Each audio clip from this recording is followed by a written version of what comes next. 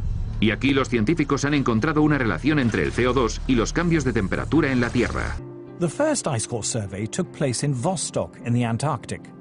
What it found, as Al Gore correctly points out, was a clear correlation between carbon dioxide and temperature. We're going back in time now, 650,000 years. Here's what the temperature has been on our Earth. Now, one thing that kind of jumps out at you is, did they ever fit together? Most ridiculous thing I've ever heard.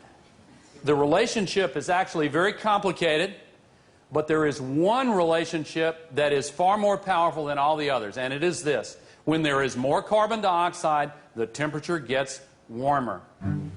Al Gore says the relationship between temperature and CO2 is complicated, but he doesn't say what those complications are. In fact, there was something very important in the ice core data that he failed to mention. El profesor Ian Clark es un destacado paleoclimatólogo ártico que estudia los registros de la temperatura terrestre de los últimos cientos de miles de años. Cuando estudiamos el clima a gran escala, necesitamos materiales geológicos que puedan registrar el clima. Si tomamos una muestra de hielo, por ejemplo, podemos usar isótopos para reconstruir la temperatura. Pero si liberamos la atmósfera que contiene esa muestra, podemos observar los niveles de CO2. El profesor Clark y otros han descubierto un vínculo entre el dióxido de carbono y la temperatura, pero esta relación es opuesta.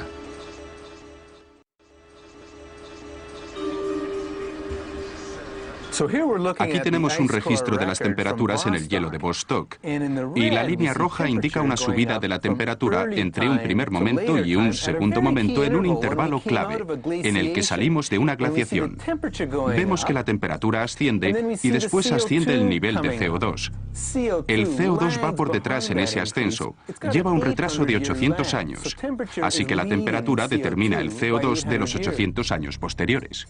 Ha habido varias investigaciones de envergadura sobre los núcleos de hielo y todas indican lo mismo. Las temperaturas suben y bajan y al cabo de unos cientos de años el dióxido de carbono las sigue. Así que es obvio que el dióxido de carbono no provoca el calentamiento. De hecho, podemos decir que es el calentamiento el que aumenta los niveles de dióxido de carbono. Claramente, el CO2 no puede estar causando cambios de temperatura porque es un producto de la temperatura, sigue los cambios de la temperatura. El registro de los núcleos de hielo llega hasta el corazón de este problema. Dicen que si el CO2 como gas invernadero aumenta en la atmósfera, la temperatura subirá, pero los registros del hielo indican exactamente lo contrario. Así que está demostrado que el supuesto fundamental, el supuesto más importante de toda la teoría del calentamiento global causado por el hombre, es falso. Pero ¿cómo puede ser que las altas temperaturas eleven el nivel de CO2 en la atmósfera? To understand this, we must first restate the obvious point that carbon dioxide is a natural gas produced by all living things. Few things annoy me more than to hear people talking about carbon dioxide as being a pollutant. You're made of carbon dioxide. I'm made of carbon dioxide. Carbon dioxide is how living things grow. What's more, humans are not the main source of carbon dioxide. Humans produce a small fraction in the single digits percentage-wise of the CO2 that is produced in the atmosphere. Volcanoes produce more CO2 each year than all the factories and cars and planes and other sources of man-made carbon dioxide put together. More still comes from animals and bacteria, which produce about 150 gigatons of CO2 each year, compared to a mere 6.5 gigatons from humans. An even larger source of CO2 is dying vegetation, from falling leaves, for example, in the autumn. But the biggest source of CO2 by far is the oceans.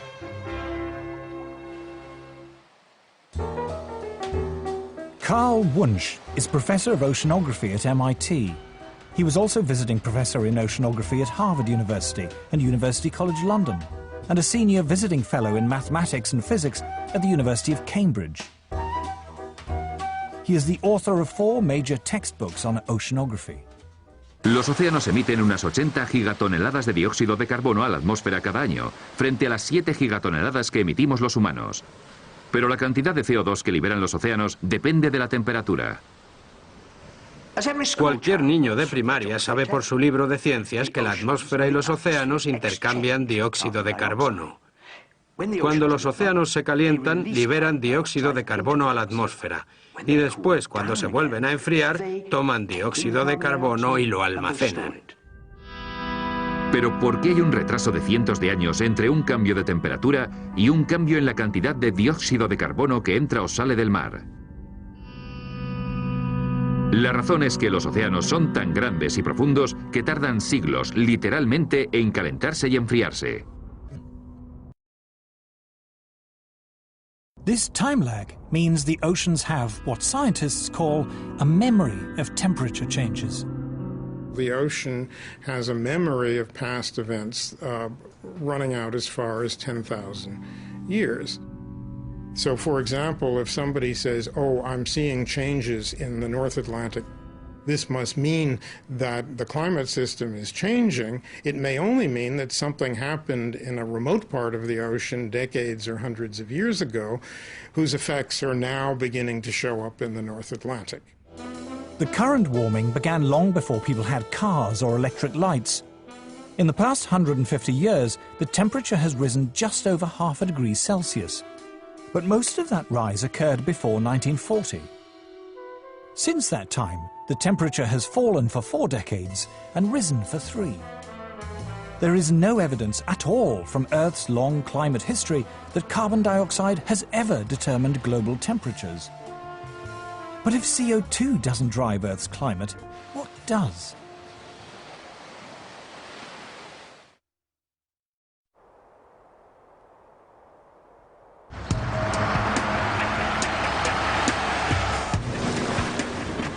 La creencia popular de que el dióxido de carbono está provocando el cambio climático se opone a una multitud de datos científicos disponibles. Datos de los globos sonda y los satélites, datos de los núcleos de hielo y de los registros históricos de la temperatura. Pero si el CO2 no determina el clima, ¿qué lo hace? ¿No es extraño pensar que somos los humanos, cuando echamos gasolina al coche, cuando encendemos las luces, los que cambiamos el clima?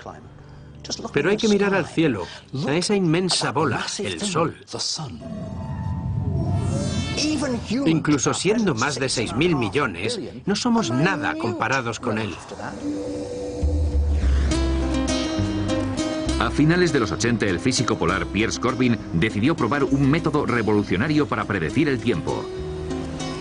A pesar de todos los recursos del Instituto Oficial de Meteorología, la nueva técnica de Corbin daba lugar sistemáticamente a resultados más precisos.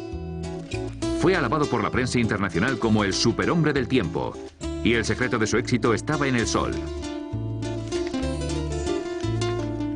Nuestra técnica solar para predecir el tiempo tiene su origen en el estudio de las manchas solares y en nuestro afán por saber cuándo aparecerían. Fue entonces cuando me di cuenta de que era mucho más interesante usar el Sol para predecir el tiempo.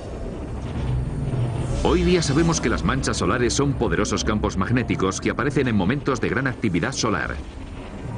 Pero hace cientos de años, antes de que esto se comprendiera correctamente, astrónomos de todo el mundo solían contar las manchas porque creían que cuantas más hubiera, más calor haría.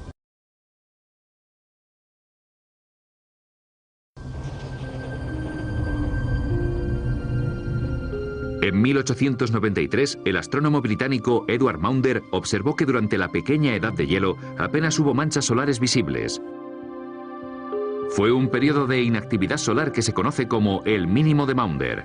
Pero ¿hasta qué punto pueden las manchas solares predecir el tiempo? Decidí comprobarlo apostando por el tiempo a través de William Hill, en contra de lo que el Instituto de Meteorología decía que iba a ser un pronóstico normal. Y fui ganando dinero un mes y otro, y otro, y otro. El Instituto de Meteorología dijo que el invierno pasado iba a ser excepcionalmente frío. Nosotros dijimos, no, qué tontería, va a ser un invierno muy normal. Y especificamos cuándo iba a hacer más frío, después de Navidad y en febrero. Estábamos en lo cierto. Ellos no. En 1991, científicos veteranos del Instituto Danés de Meteorología decidieron juntar los registros de las manchas solares durante el siglo XX y compararlos con los registros de las temperaturas. Lo que descubrieron fue una correlación increíblemente directa entre lo que ocurría en el Sol y los cambios de temperatura en la Tierra. La actividad solar creció bruscamente hasta 1940. De ahí fue disminuyendo hasta los 70 y después volvió a crecer otra vez.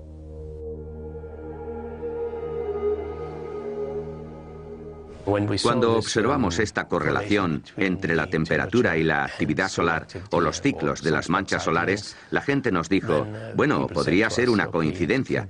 Así que, ¿cómo demostramos que no era una coincidencia? Bueno, es obvio que había que demostrarlo a mayor escala y en diferentes momentos temporales, así que viajamos atrás en el tiempo.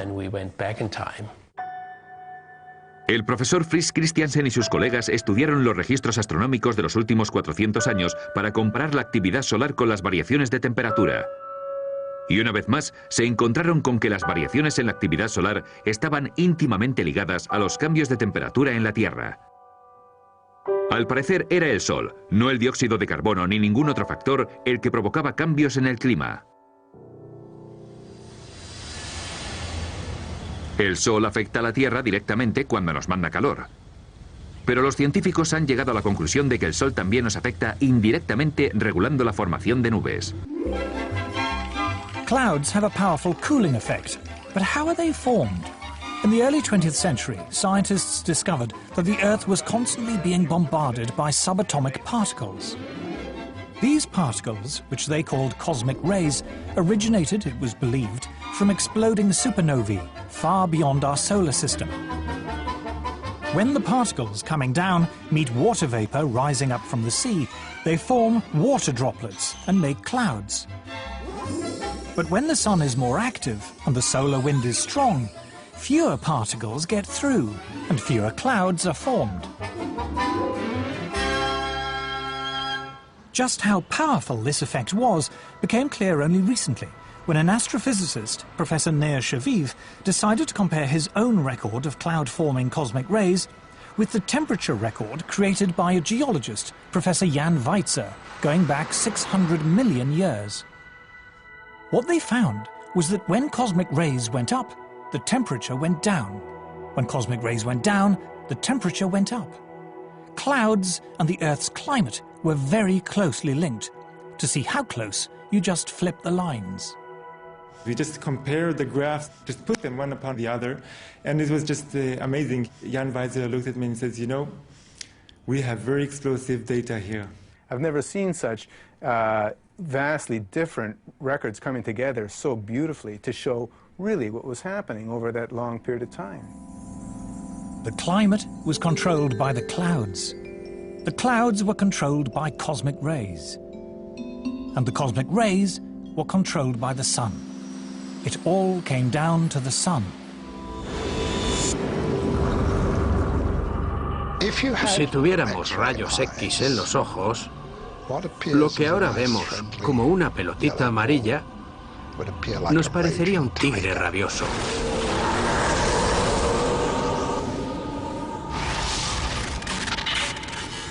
El Sol es una bestia increíblemente violenta. Nos bombardea con enormes explosiones, avalanchas de gas y un eterno viento solar que no deja de chocar contra la Tierra. De algún modo estamos dentro de la atmósfera del Sol. La intensidad de su campo magnético aumentó más del doble durante el siglo XX. En 2005, astrofísicos de la Universidad de Harvard publicaron el siguiente gráfico en la revista oficial de la Unión Geofísica Americana. La línea azul representa los cambios de temperatura en el Ártico durante los últimos 100 años. Y este es el aumento del dióxido de carbono durante el mismo periodo. Las dos líneas no tienen una relación obvia. Pero volvamos al registro de las temperaturas y a esta línea roja, que representa las variaciones en la actividad solar durante el último siglo, registradas de forma independiente por científicos de la NASA y de la Administración Nacional Americana del Océano y la Atmósfera.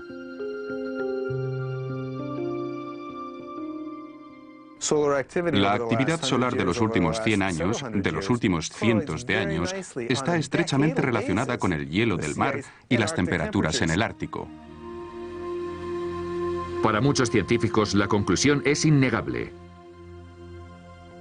El Sol provoca el cambio climático. El CO2 es irrelevante. Pero si esto es así, ¿por qué nos bombardean a diario con noticias sobre el calentamiento global causado por el hombre? ¿Por qué tanta gente de los medios de comunicación y otros ámbitos lo ven como un hecho incontestable? Para comprender el poder de la teoría del calentamiento global, primero hay que comprender cómo surgió.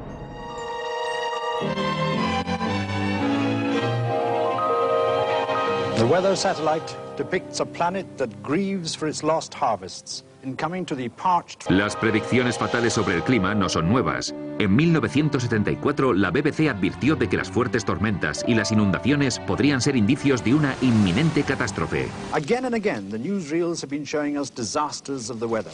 The American Midwest suffered its worst drought since the 1930s, and tornadoes were on the rampage. ¿Y cuál era la causa de este desastre natural? El productor del programa era el exdirector de la revista New Scientist, Nigel Calder.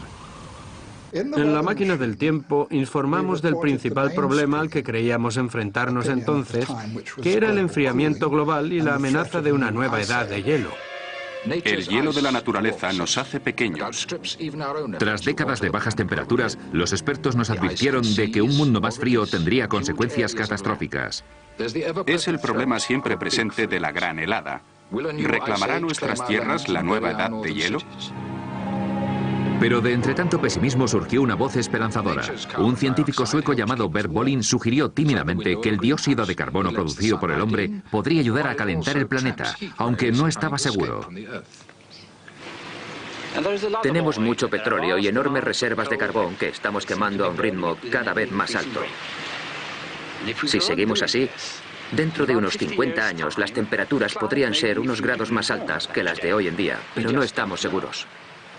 También fuimos los primeros que sacamos a Bert Bolin, el sueco, en la televisión internacional para que hablara de los peligros del dióxido de carbono. Y recuerdo que los expertos en la materia me criticaron duramente por consentirle sus fantasías. En los años 70, en pleno miedo al frío, la excéntrica teoría de Bert Bolin sobre el calentamiento global causado por el hombre parecía absurda. Pero todo cambió por dos motivos. En primer lugar, las temperaturas empezaron a subir. Y en segundo lugar, los mineros ingleses se pusieron en huelga. Para la primera ministra Margaret Thatcher, la energía era un problema político. A principios de los 70, la crisis del petróleo había provocado una recesión mundial. En el Reino Unido, una devastadora huelga de mineros había causado varios apagones y la caída del gobierno conservador. La señora Thatcher decidió que a ella no le ocurriría lo mismo.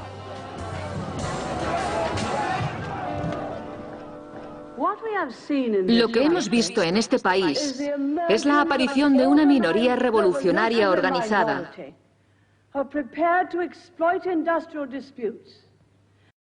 cuyo verdadero objetivo es la destrucción del gobierno democrático parlamentario. La politización de este tema empezó con Margaret Thatcher. Recuerdo que cuando yo era secretario de Estado de Energía, mucho antes de que se hablara del cambio climático, ella ya estaba muy interesada en promover la energía nuclear. Como le preocupaba la seguridad de la energía y no confiaba ni en Oriente Medio ni en la Unión Nacional de Mineros, es decir, no confiaba ni en el petróleo ni en el carbón, pensaba que teníamos que potenciar la energía nuclear. Y cuando empezó a salir lo del cambio climático y el calentamiento global, pensó, vaya, esto es genial. Otro argumento a favor porque no emite dióxido de carbono. Otro argumento a favor de la energía nuclear. Y esto que ella decía se ha ido tergiversando desde entonces. Eso fue lo que les dijo a los científicos. Fue a la Royal Society y les dijo, aquí hay dinero para quien me demuestre esto, así que ellos cogieron y se lo demostraron. Inevitablemente, en cuanto los políticos toman partido por una causa y se identifican con ella, el dinero empieza a entrar. Así es como funciona esto. La investigación, el desarrollo y las instituciones empezaron a crecer inevitablemente cuando, digámoslo de esta manera, empezaron a estudiar el clima haciendo énfasis en la relación entre el dióxido de carbono y la temperatura. En 1988, por petición de la señora Thatcher, el Instituto Británico de Meteorología creó una unidad especial para los modelos climáticos que fue la base de un nuevo comité internacional, llamado Panel Intergubernamental del Cambio Climático, o IPCC. Su primera gran investigación predecía desastres climáticos como consecuencia del calentamiento global. Recuerdo que cuando fui a la conferencia de prensa me sorprendieron dos cosas. Primero, la simplicidad y la elocuencia con las que se transmitió el mensaje.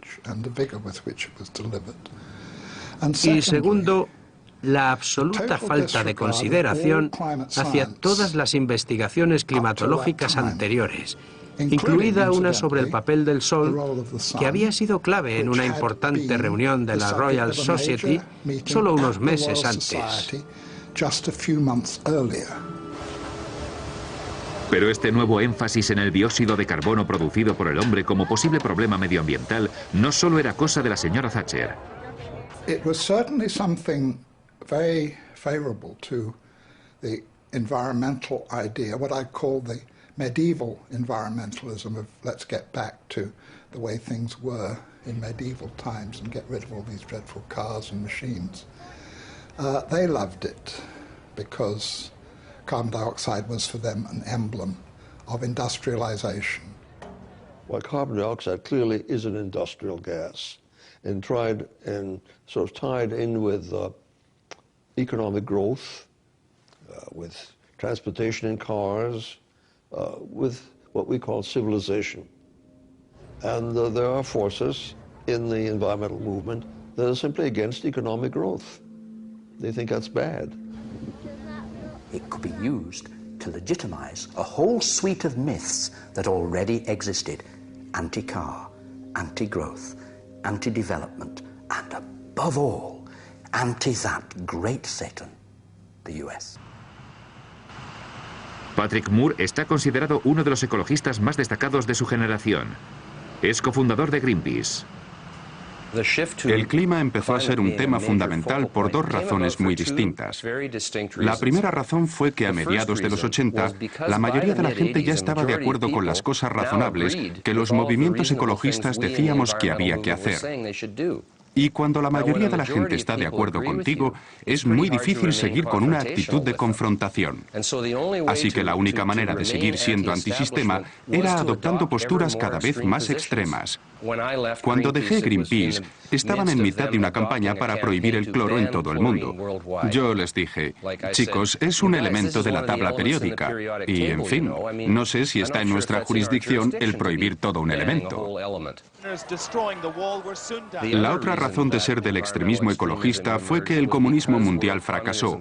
El muro cayó y un montón de pacifistas y activistas políticos se pasaron al ecologismo, trayendo consigo sus teorías neomarxistas.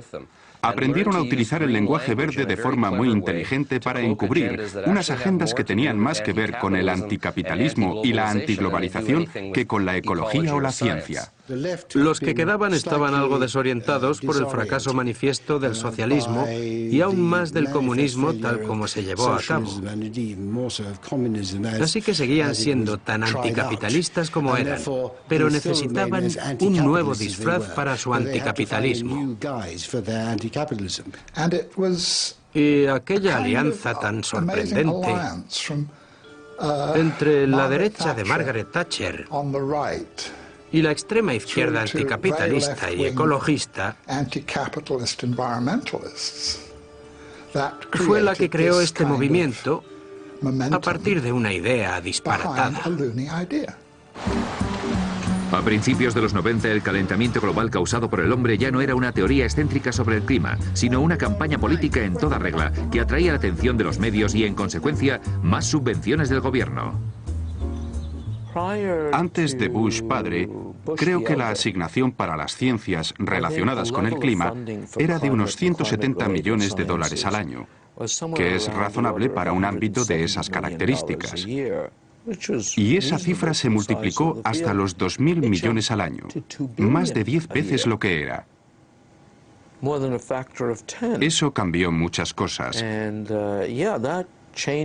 Dio lugar a nuevos puestos de trabajo y atrajo a gente que, de no ser por eso, nunca se hubieran metido en ese campo. Así llegó muchísima gente cuyo único interés por el clima era el calentamiento global. Si yo hubiera querido hacer un estudio sobre, pongamos, las ardillas de Sussex, lo que hubiera hecho a partir de 1990 habría sido poner en mi petición que mi estudio iba a tratar el comportamiento de las ardillas de Sussex con especial referencia a los efectos del cambio climático. De esa manera conseguiría el dinero. Y si no mencionara el calentamiento global, quizás no me darían la subvención. There's really no question in my mind that the large amounts of money that have been fed into this particular, rather small area of science have distorted the overall scientific effort. Todos competimos por las subvenciones. Y si mi campo es el centro de atención, tendré muchos menos problemas en explicar por qué me tienen que subvencionar.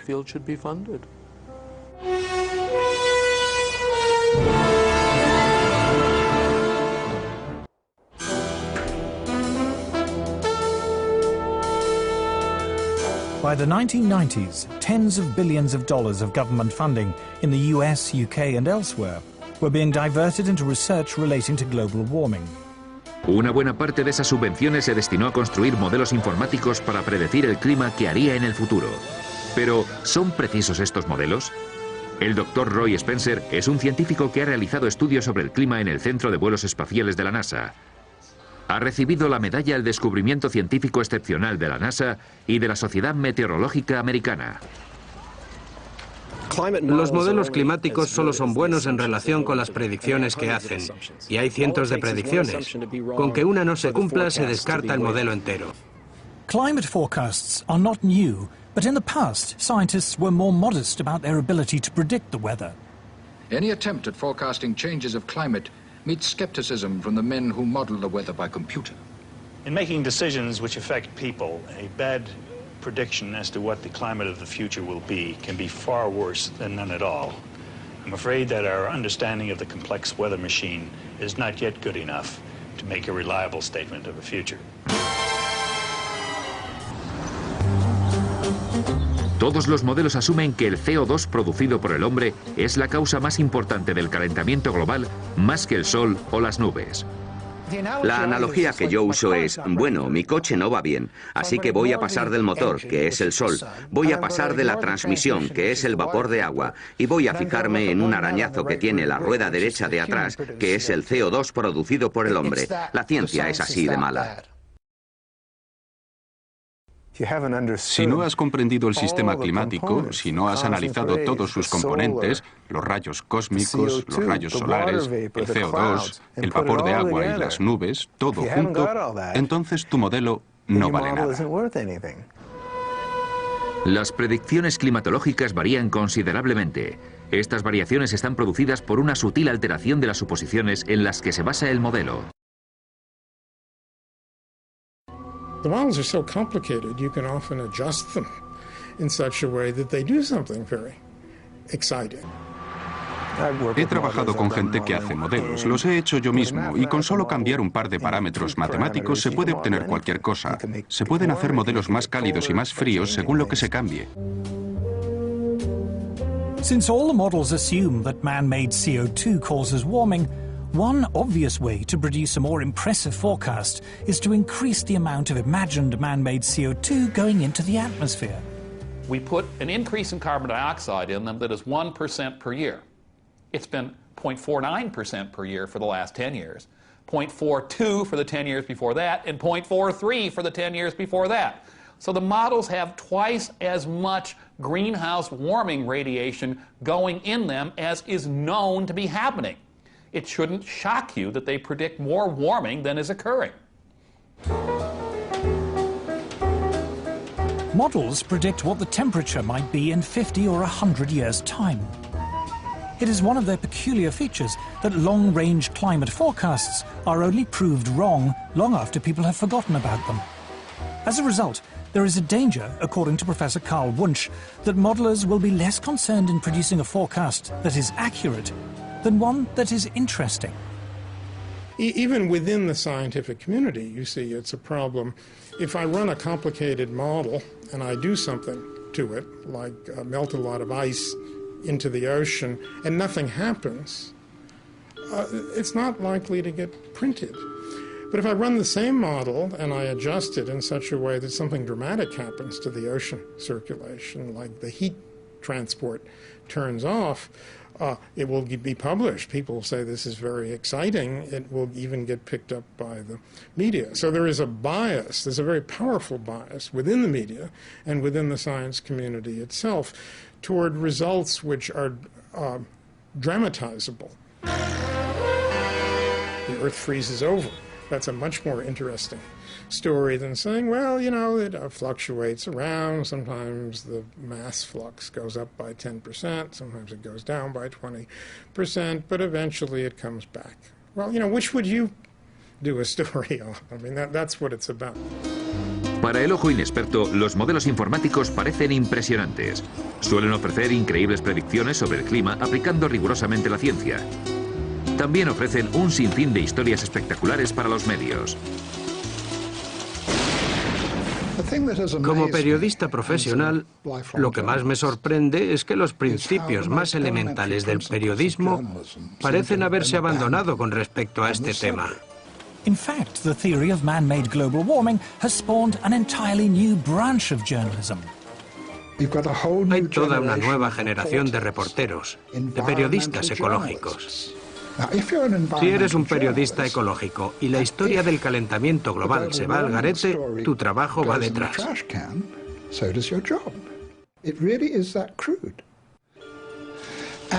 Las noticias tienen que ser cada vez más alarmantes, porque afortunadamente algunos editores están ya muy curtidos y dicen, oye, llevas ya 5 años diciendo lo mismo. Y hay que contestar, no, pero ahora es mucho peor. El nivel del mar va a subir 3 metros el próximo martes. Tienen que seguir creando más alarma y más alarma y más alarma. Hoy día es normal que la culpa de cada tormenta o de cada huracán la tenga el calentamiento global. Pero, ¿hay pruebas científicas de que esto es así? Todo es pura propaganda.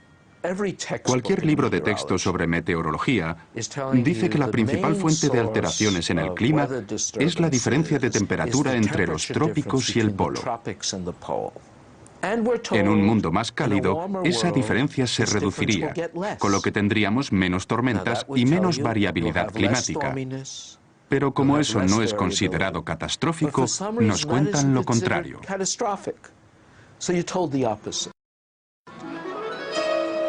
Muchas veces se dice que incluso un ligero aumento de la temperatura global podría provocar un catastrófico deshielo de los polos.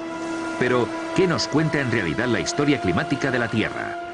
Resulta que tenemos un registro de las temperaturas en Groenlandia que se remonta miles de años atrás. Ha hecho mucho más calor que ahora en Groenlandia. Hace 1000 años, sin ir más lejos, hizo más calor. Y eso no provocó ningún deshielo masivo. Incluso si hablamos de algo como el permafrost, que es esa capa de hielo que está siempre congelada, como la que hay en algunos bosques de Rusia, encontramos que hace 7 u 8000 años se derritió mucho más de lo que se está derritiendo hoy en día. Así que tenemos de nuevo un patrón histórico, pero el mundo no se detuvo de repente por él. El profesor Shunichi Akasofu es director del Centro Internacional de Investigaciones Árticas en Alaska, el organismo que mejor estudia el clima ártico. El profesor Akasofu insiste en que las placas de hielo están todo el tiempo expandiéndose y contrayéndose de forma natural. Hoy día sale a veces la noticia de que un pedazo de hielo se ha desprendido del continente antártico.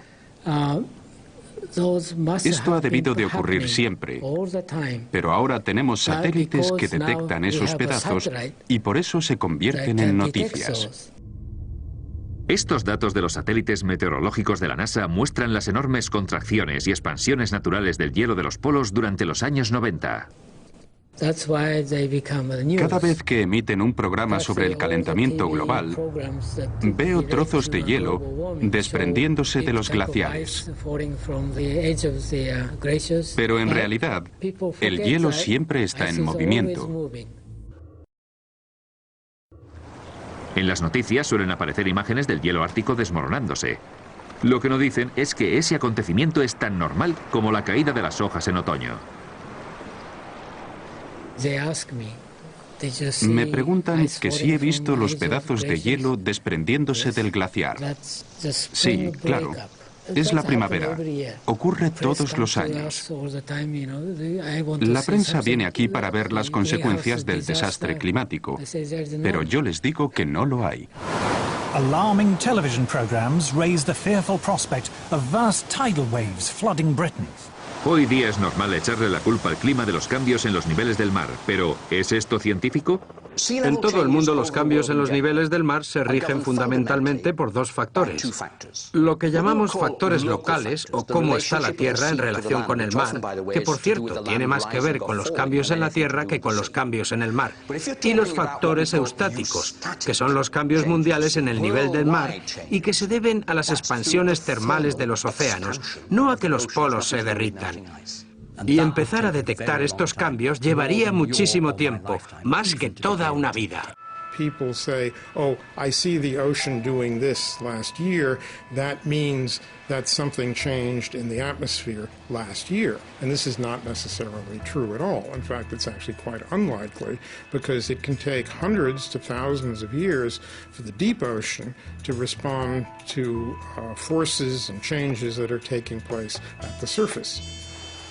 También se ha dicho que incluso un ligero aumento de temperatura podría llevar al norte enfermedades que transmiten los mosquitos tropicales, como la malaria. Pero, ¿es esto cierto? El profesor Paul Reiter, del Instituto Pasteur en París, está reconocido como uno de los expertos mundiales más importantes en malaria y otras enfermedades tropicales. Es miembro del Comité Asesor de la Organización Mundial de la Salud. Fue presidente del Comité Americano de Entomología Médica y un importante colaborador en sección médica de la Evaluación Nacional Americana sobre las posibles consecuencias de un cambio climático.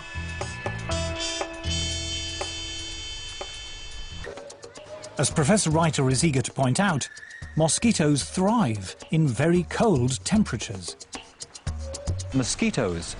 Los mosquitos no son una especie tropical. La gente cree que solo viven en las regiones templadas, pero de hecho son extremadamente abundantes en el Ártico. La epidemia de malaria más devastadora fue en la Unión Soviética en los años 20. Se registraron unos 13 millones de casos al año y unas 600.000 muertes. Una catástrofe tremenda que llegó hasta el Círculo Polar. En Arkhángelsk hubo 30.000 casos y unos 10.000 muertos. Así que no es una enfermedad tropical.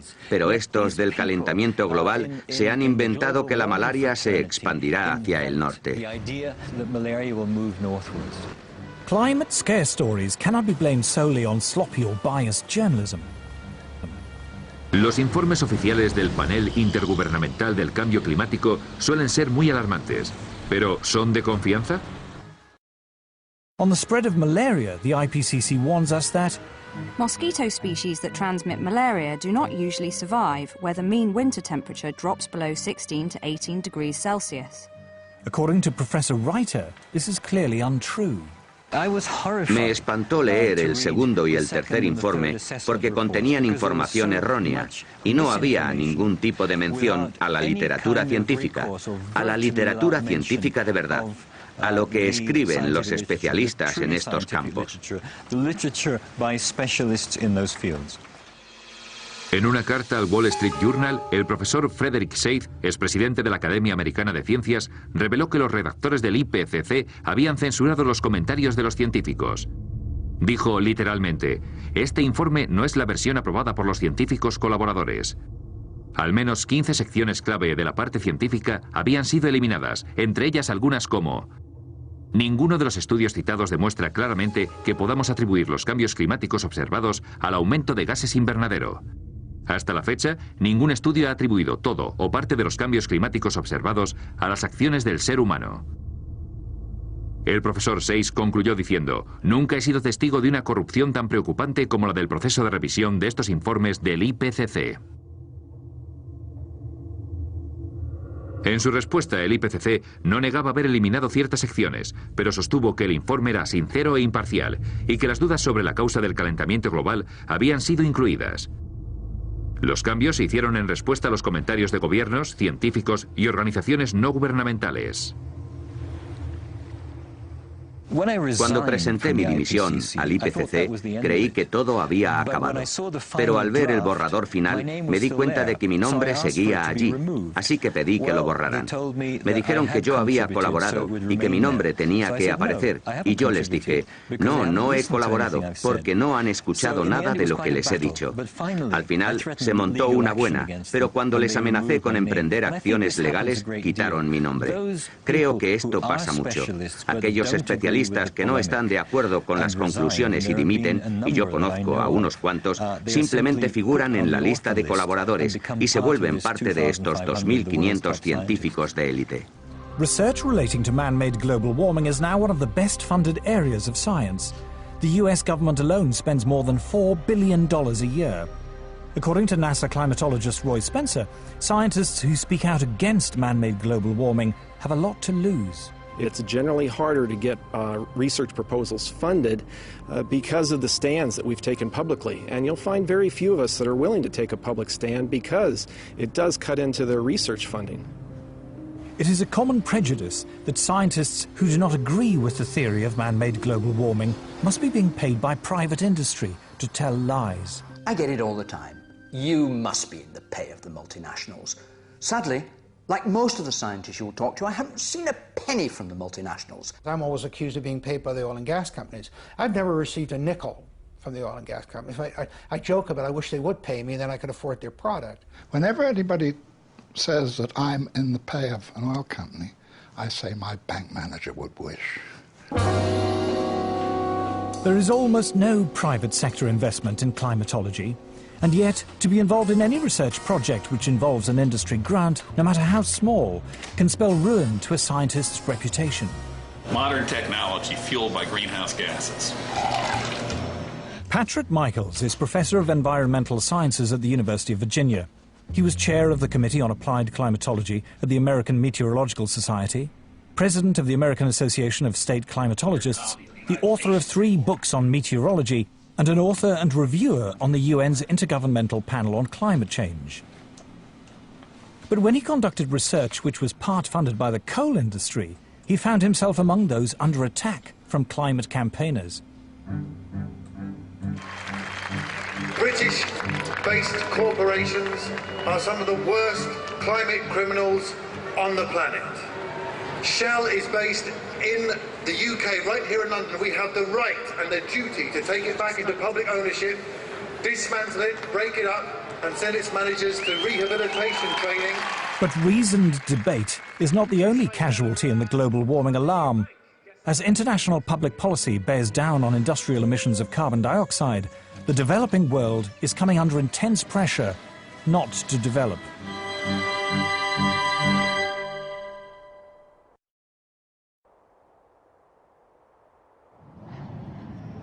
I'm no expert on climate change, I'm no scientist, and what I'm going to say next is a great big turn-off. It's just that. Turn it off! Anything you don't need, you're not using it, it's easier than you think to make a difference. Hay un poderoso movimiento institucional tras la idea del cambio climático causado por el hombre. Aquí, en Nairobi, dedicados defensores de la causa, profesionales de las ONGs, responsables de subsidios compensatorios, periodistas ecológicos y muchos otros se han reunido para hablar del cambio climático en unas conferencias de 10 días patrocinadas por la ONU. We'll discuss every aspect of man-made climate change, from how to promote solar panels in Africa to the relationship between global warming and sexism. El número de delegados sobrepasa los 6.000. El que haya miles de millones de dólares invertidos en la climatología significa que muchísima gente depende de ese dinero y que quiere seguir recibiéndolo. En cualquier burocracia ocurre lo mismo. Where I live, we have a local council global warming officer. there's a huge tale out there of people who have, in one way or another, been recruited to join this particular bandwagon. Si alguien se levanta y dice, oye, un momento, vamos a analizar esto despacio, racionalmente y con cuidado, a ver si es cierto, a ver si sacamos algo en claro, será condenado al ostracismo. Scientists, accustomed to the relative civility and obscurity of academic life, suddenly find themselves publicly attacked if they dare to challenge the theory of man-made global warming, vilified by campaign groups and even within their own universities. Hay un viejo refrán inglés que dice, si te quedas junto a la diana, te dispararán. Y lo que ocurre es algo parecido, pero más complicado, muy desagradable y muy personal. Ya se conocen algunas amenazas de muerte y ese tipo de cosas, así que yo no me meto por mi salud. Hoy día, si te muestras escéptico ante el cambio climático, es como si estuvieras negando el Holocausto. Este movimiento ecologista es en realidad un movimiento político activista que se ha vuelto enormemente influyente en todo el mundo. Todos los políticos actuales lo saben, ya estén en la izquierda, en el centro o en la derecha. Deben pagar tributo al medio ambiente. La campaña del calentamiento global ha obtenido una gran victoria. El gobierno de los Estados Unidos, que era un bastión de resistencia, ha sucumbido. George Bush es ahora un aliado. Los gobiernos occidentales han comprendido la necesidad de llegar a acuerdos internacionales para restringir la producción industrial en países desarrollados y en vías de desarrollo. Pero ¿a qué precio? Paul Driesen es un antiguo militante ecologista. Lo que más me preocupa del calentamiento global es que las medidas que se han tomado supuestamente para combatirlo están teniendo un efecto desastroso sobre los más pobres del mundo. Global warming campaigners say it does no harm to be on the safe side. Even if the theory of man-made climate change is wrong, we should impose draconian measures to cut carbon emissions just in case. They call this the precautionary principle. The precautionary principle is a very interesting beast. It's basically used to promote a particular agenda and ideology. It's always used in one direction only. It talks about the risks of using a particular technology, fossil fuels, for example, but never about the risks of not using it. It never talks about the benefits of having that technology. Anne Mughela está preparando la comida de sus hijos. Es una de las 2.000 millones de personas, un tercio de la población mundial, que no tiene acceso a la electricidad.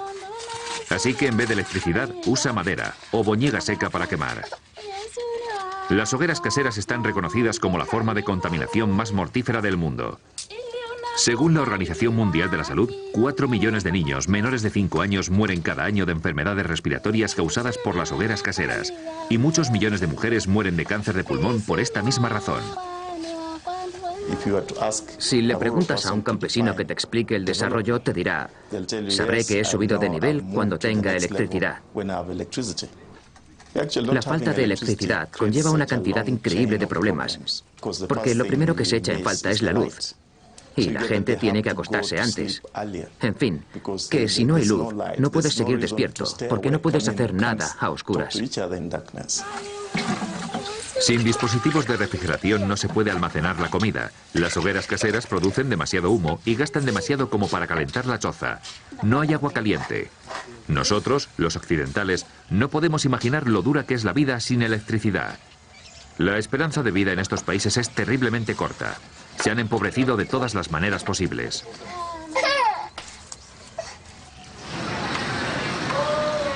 A pocos kilómetros, la ONU celebra las conferencias sobre el calentamiento global en su lujosa sede. En la tienda de regalos se venden souvenirs hechos por las tribus mientras los delegados hablan sobre cómo promover métodos sostenibles de obtención de electricidad. África tiene carbón y África tiene petróleo, pero los grupos ecologistas están en contra de estas fuentes baratas de energía. Dicen que África y el resto del mundo deberían utilizar la energía solar y la eólica.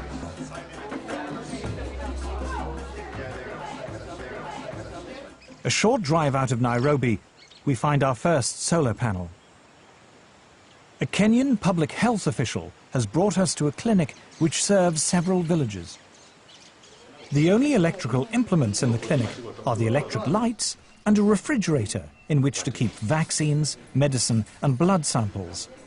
Electricity is provided by 2 solar panels. So what can it do successfully? Lighting. Lighting only? Yes. What happens when you put lighting plus the refrigerator and others? What happens? It sounds an alarm. It sounds an alarm? Yeah. Then can we maybe see that?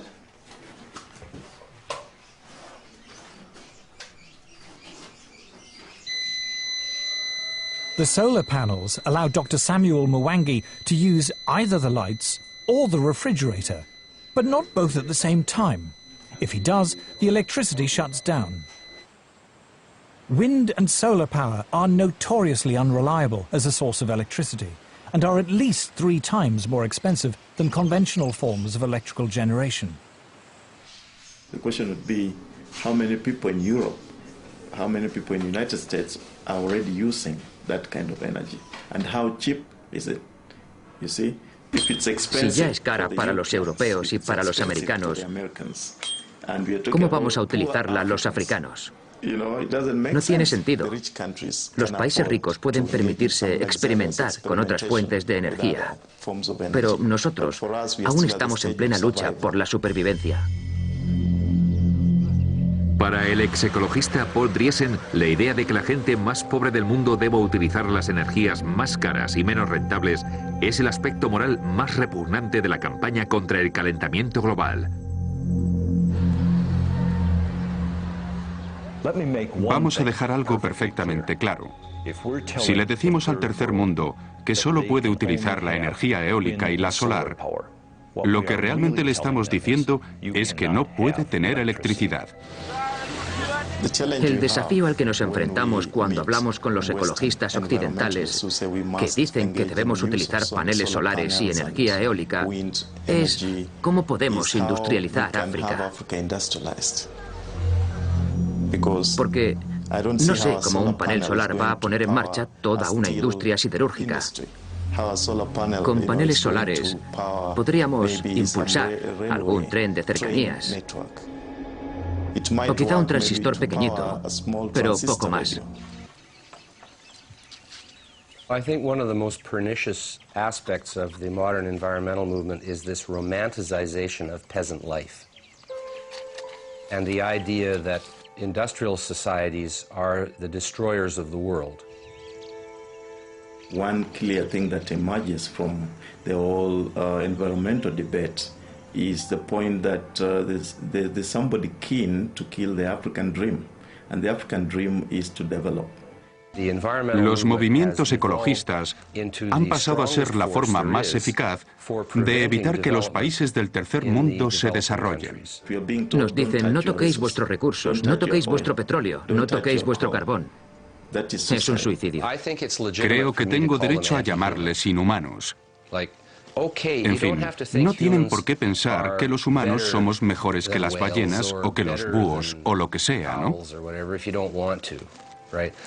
Pero creo que no es buena idea tratar a los humanos como si fueran escoria.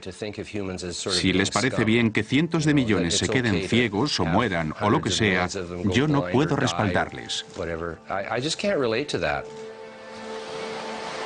La teoría del calentamiento global causado por el hombre está ya asentada tan firmemente y las voces críticas se han silenciado con tanta eficacia que parece invencible. Y ninguna prueba en contra le afecta, por sólida que sea. La alarma del calentamiento global ha sobrepasado ya los límites de la razón. Todavía seguirá habiendo gente que crea que este es el fin del mundo. Sobre todo cuando el líder científico del Reino Unido le está diciendo a la gente que el único lugar habitable a finales de este siglo será la Antártida. Y la humanidad sobrevivirá gracias a las parejas reproductoras que se muden a la Antártida. En fin, es muy divertido. O lo sería si no fuera tan triste.